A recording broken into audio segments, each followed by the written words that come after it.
soirée qu'ils allaient commencèrent simplement par Petite Lune, qui disait tout simplement au revoir à Théo et à Liam.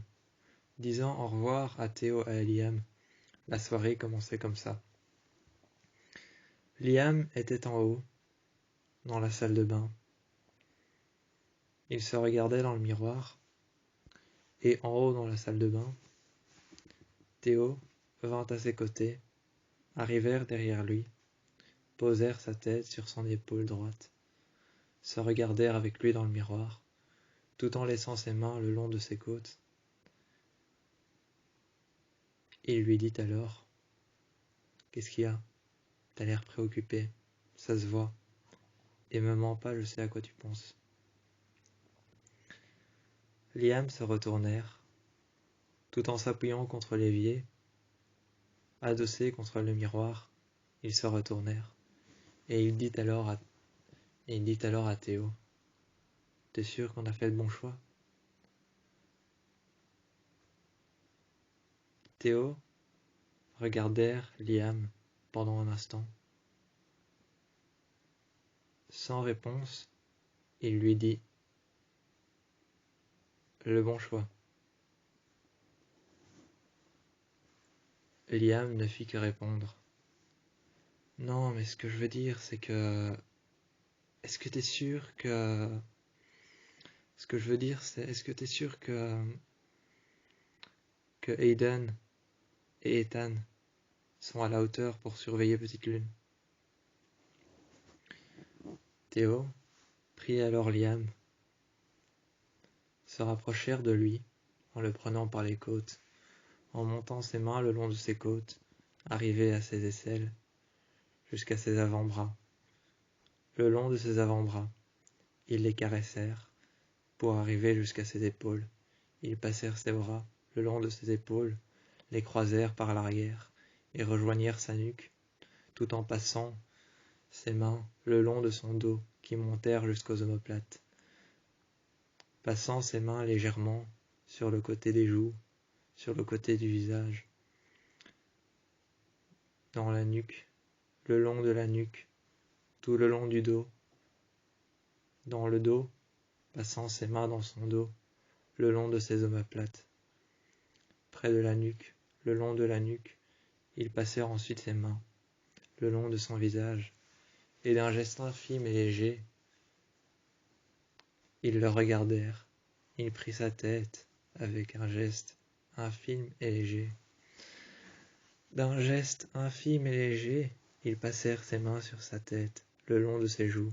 Ils le regardèrent, et avec le dos de la main, ils caressèrent son visage. Ils caressèrent ses joues, avec le dos de la main, et lui dit alors tout simplement: « On est sûr de ce qu'on fait. Je sais ce que je fais. Fais-moi confiance. » Ils s'avancèrent vers lui, retirèrent ses mains de son visage, mirent ses mains le long de ses côtes, descendirent jusqu'au bas du corps, proche du bassin. Ils passèrent ses mains autour de son bassin. Dans le bas du corps, ils mirent ses mains dans son dos. Ils croisèrent ses mains par derrière, les posèrent sur ses épaules, se rapprochèrent de lui, l'embrassèrent, lèvres contre lèvres. Ils posèrent un baiser sur ses lèvres. Liam le prit ensuite par les côtes, passant ses mains sur ses omoplates, sur les omoplates de Théo.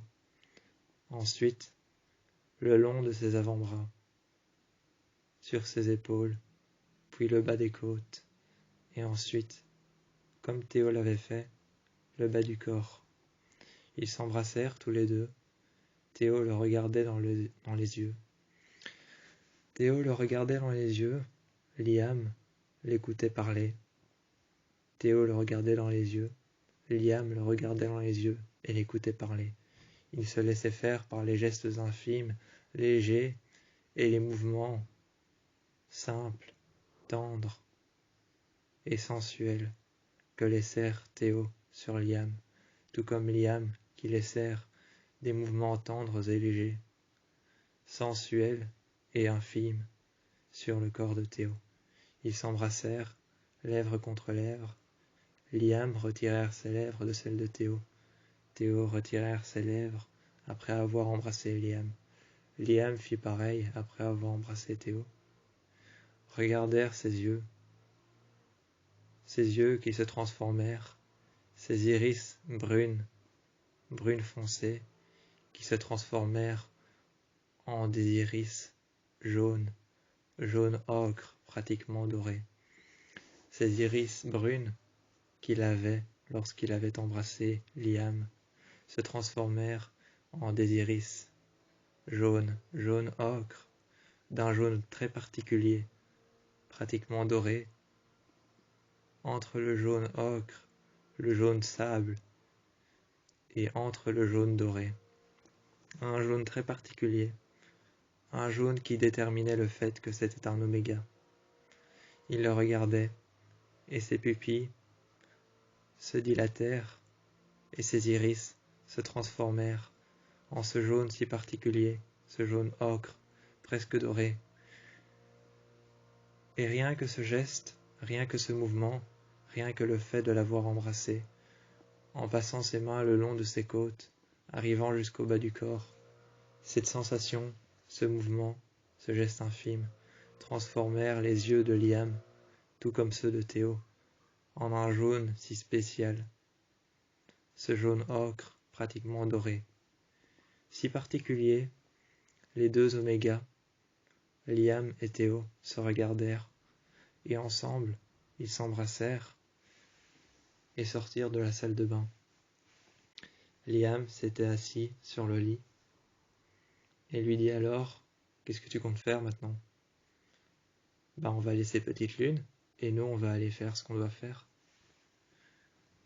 Pendant ce temps-là, lorsque Théo parlait à Liam, il était en train de mettre un débardeur noir. Il passèrent un t-shirt noir collant V par-dessus, et ensuite mit son bracelet rouge à sa main droite, son bracelet noir à sa main gauche, et par-dessus son bracelet noir, son bracelet blanc. Ils laissèrent alors son bracelet blanc et son bracelet noir à sa main gauche, son bracelet rouge à sa main droite. Ils passèrent alors ses mains le long du corps de Liam. Ils s'asseyèrent à côté de lui. Ils prirent un jeans dans l'armoire, un jeans noir, simple, déchiré le long des genoux. Le long des genoux, déchiré au niveau des genoux. Ils prirent alors ce jeans, qu'ils enfilèrent devant Liam. Il se mit à côté de lui, après avoir enfilé son jeans. C'est en passant sa ceinture qu'il lui expliquait tout simplement qu'ils allaient rejoindre Scott et Allison, car ils avaient quelque chose à leur dire. Ils avaient quelque chose à leur dire, autant Scott, autant que Liam et Théo. Ils allaient les rejoindre dans un club, dans une boîte de nuit, le soir. Mais tout d'abord, il fallait expliquer à Aiden et à Ethan comment surveiller Petite Lune. Ils descendirent alors tous les deux, lorsque Théo était prêt, avec un t-shirt collant V noir, des baskets blanches aux lacets noirs, des Nike Air, aux semelles blanches et aux semelles noires, bicolores, les semelles de ses baskets, ils firent les lacets noirs. Il les fit, et pendant qu'il les faisait, assis sur le lit, le dos baissé, le dos courbé, la colonne vertébrale recourbée vers le bas, les yeux vers le bas, le regard vers le bas, il fit ses lacets, et pendant ce temps-là, Liam regardèrent dans l'armoire, prit un jeans clair. Il prit un jeans clair, bleu clair. Ils l'enfilèrent tout simplement, mit une ceinture, et regardèrent ce jeans pendant un instant, les yeux vers le bas, tout comme Théo qui faisait ses lacets. Ils regardèrent son jeans, et Théo se releva, après avoir terminé de faire ses lacets. Ils regardèrent Liam, et lui dit « Non mais attends, tu vas pas mettre ça ?» Liam dit alors, il lui dit alors tout simplement « Bah si, je vais mettre ça. » Théo regardèrent Liam, passèrent ses mains sur ses jambes et croisèrent les bras. Ils regardèrent Liam et il lui dit « Mais enfin, tu vas pas mettre ça quand même, c'est couvert de sang. Tu te souviens pas de notre combat avec les Argent? C'est leur sang. On va voir Alyson. Tu vas quand même pas mettre ça. » Seulement, Liam savait très bien de quoi Alyson allait leur parler. Il avait très bien vu dans le regard d'Alyson ce soir où ils avaient dû combattre les Argent. Ce soir où ils avaient dû combattre les Argent lorsqu'ils étaient partis avec Petite Lune aux Roches Noires. Lorsqu'ils étaient partis aux Roches Noires, il avait vu dans le regard de Alyson que chaque flèche qu'elle lançait, chaque flèche qu'elle dégainait sur son arc, était lancée à contre-cœur. Chaque proie qu'elle visait, notamment Petite Lune, Théo et Liam, chaque proie, chaque tir, chaque flèche qu'elle lançait, était lancée et était visée à contre-cœur. Elle le voyait, il avait déjà compris depuis longtemps que ça ne le dérangeait pas et que ça ne dérangerait pas Alyson. De le voir couvert de sang, couvert du sang de Kate Argent, de Chris Argent, et voire même de sa mère. Ça ne la dérangerait pas, car il savait que Alyson avait été forcée de venir combattre. Elle savait qu'elle ne voulait pas blesser ses amis, mais elle avait été forcée de venir combattre. Car si elle ne combattait pas, soit une de ses flèches se retournait contre elle, soit ce serait son père, Chris, qui se retournerait contre elle. Soit ce serait Chris qui se retournerait contre elle, si elle n'allait pas combattre. Seulement, tout était lancé, visé, toutes les flèches qu'elle dégainait, qu'elle mettait à son arc, qu'elle lançait et qu'elle visait sur les proies, notamment Liam et Théo, étaient lancées à contre-cœur. Il le savait que ça ne la dérangerait pas. De le voir avec un jeans bleu clair, déchiré au niveau des genoux, couvert de sang, un t-shirt blanc collant V déchiré au niveau des épaules, déchiré au niveau du buste, au niveau du pectoral, déchiré au niveau des pectoraux, déchiré au niveau du buste, pratiquement entièrement déchiré au ventre, déchiré dans le dos et sur les épaules. Il savait que ça ne la dérangerait pas de la voir avec ce t-shirt. De le voir ou de la voir avec ce t-shirt, ça ne la dérangerait pas, car elle savait que c'était le sang de Chris, de Kate Argent et de sa propre mère. Ça ne la dérangerait pas. Alors Liam savait que partir comme ça ne serait pas dérangeant, peut-être pour Scott, mais pas pour Alyson.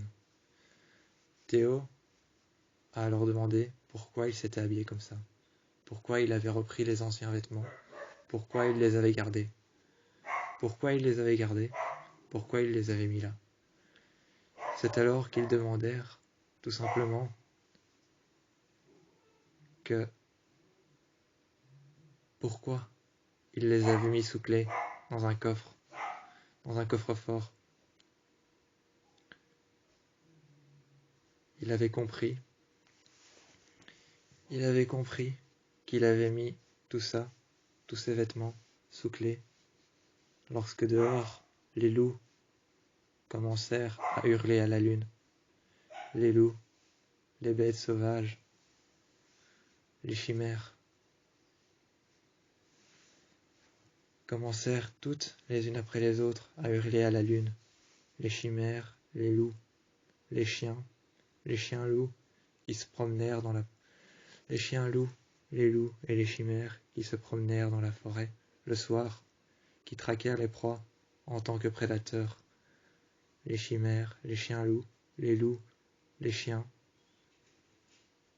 Tout autour d'eux, ces bestioles, dans le noir, qui voyèrent dans le noir, et qui se promenèrent en tant que prédateurs dans la forêt, chassant leurs proies, traquant à travers la forêt, courant dans l'obscurité et dans le froid, voyant à travers chaque buisson, chaque arbre, entendant les branches grincer et frapper les unes contre les autres, à travers les arbres dans la forêt, dans l'obscurité, traquant les proies en tant que prédateurs, enfonçant leurs griffes, à chaque coup de griffe, enfonçant leurs griffes dans la terre, leurs griffes, lorsqu'ils couraient, qui s'enfoncèrent dans la terre, tels des sables mouvants, quand ils courèrent, qui s'enfoncèrent et qui laissèrent des traces derrière eux, ces prédateurs qui traquèrent sans relâche leurs proies.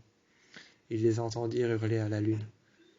Théo comprit alors que c'était tout simplement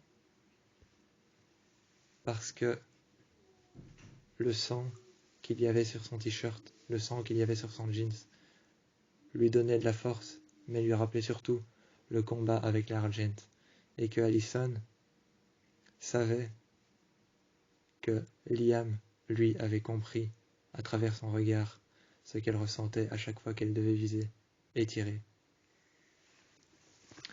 Théo lui dit alors, en se tournant vers lui, « Je sais maintenant, je sais maintenant pourquoi tu fais ça. Ça te rappelle le regard d'Allison lors de ce combat. Ça te rappelle son regard. Ça te rappelle le cri des prédateurs. Ça te rappelle le hurlement des proies lorsqu'elles étaient déchiquetées, broyées et lacérées par les crocs. Ça te rappelle tout ça. » Liam répondit alors en se tournant et en s'asseyant à côté de lui. Ils lui répondirent tout simplement en mettant sa veste en cuir noir. Ils lui répondirent devant lui, assis sur un fauteuil, en mettant sa veste en cuir noir le long de son corps. Ils le regardèrent et ensuite ils se levèrent devant lui et il lui dit « Ouais, effectivement, c'est ça. Ça me rappelle tout ça. Ça me rappelle les hurlements, ça me rappelle le combat, ça me rappelle le regard d'Allison. Ça me rappelle la manière dont elle nous a regardés quand elle nous a laissé partir. Ça me rappelle le fait qu'elle a fait exprès, que je savais qu'il y avait quelque chose qui n'allait pas, que je savais qu'elle a fait exprès de ne pas savoir viser pour nous laisser partir et pour protéger Petite Lune. Ça me rappelle tout ça et ça me donne de la force pour pouvoir encaisser peut-être les horreurs qu'elle veut nous dire sur sa famille. Si ça se trouve, les horreurs qu'elle veut nous dire sur sa famille seront plus terribles que ce qu'on pense, et le fait d'avoir visé ailleurs, ou d'avoir même mal visé, d'avoir essayé de tirer de travers pour pouvoir nous protéger, et bien le fait de porter ça, les vêtements que j'ai portés lors du combat envers les Argent, ça me rappelle ce qu'elle a fait pour Petite Lune. Alors, pouvoir encaisser tout ce qu'elle va nous dire ce soir, ça me laisse l'occasion de pouvoir lui rappeler qu'elle n'a pas entièrement tort. Elle n'a pas entièrement tort, elle a voire même raison. Alors, ça me donne la force. Et ça lui donnera de la force pour pouvoir dire tout ce qu'elle a à nous dire ce soir-là. Lorsqu'ils se sont rejoints à la boîte de nuit, lorsqu'ils se sont rejoints avec Scott, avec Allison, à la boîte de nuit, qui s'appelait tout simplement cette boîte de nuit, qui s'appelait l'Incantatrice. Cette boîte de nuit, l'Incantatrice, était un club select dans lequel, pour y passer, il fallait être maquillé, couvert de peinture, et donc il fallait être maquillé, couvert de peinture, et chaque personne qui passait à travers la porte, entre les portes de l'incantatrice, cette boîte de nuit, devait passer par une boîte noire dans laquelle il y avait une maquilleuse et un maquilleur pour les hommes et pour les femmes. Ce maquilleur pour les hommes recouvrait les hommes d'une peinture fluorescente noire et leur couvrait le corps de graffiti. Pour entrer dans ce club très sélect, il fallait se recouvrir le corps de graffiti. Et il fallait tout autant être recouvert de graffiti, de peinture fluorescente, mais aussi il fallait retirer son t-shirt et être torse nu pour pouvoir voir les graffitis et les peintures fluorescentes. Pendant ce temps, à Tokyo, avec Ethan et avec Aiden, Petite Lune apprenait les techniques de combat dans leur appartement. Ethan et Aiden avaient emmené Petite Lune dans leur loft, dans leur appartement, et leur apprenaient les techniques de combat. Petite Lune regardait leur loft avec admiration. Ce qu'ils avaient, les techniques de combat,